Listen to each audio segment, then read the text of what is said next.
So who is Alexander the Great and why is he so important?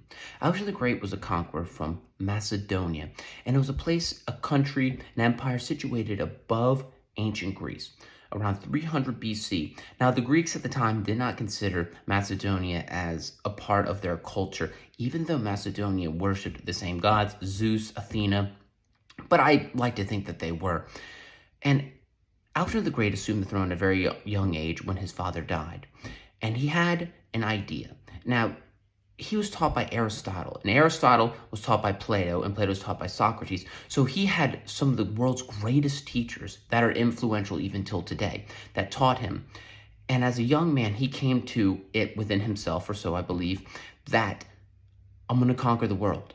I can do this, and I know I can. Even though that he was think about this, it'd be like one state within America saying, you know what? I can conquer the world. I can go all the way to Europe, to South America, and do this. I mean, this should just put it in perspective.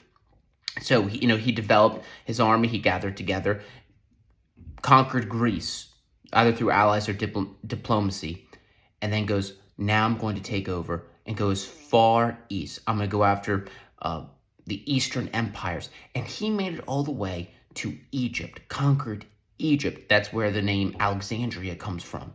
He conquered the Holy Land. He conquered all the way into India. His empire was so vast.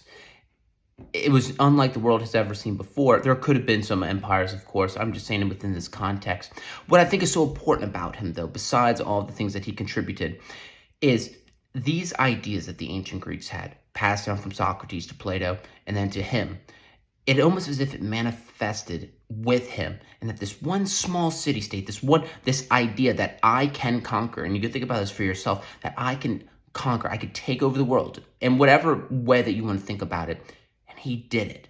His words meant something, and he was able to take over some of the world's largest armies.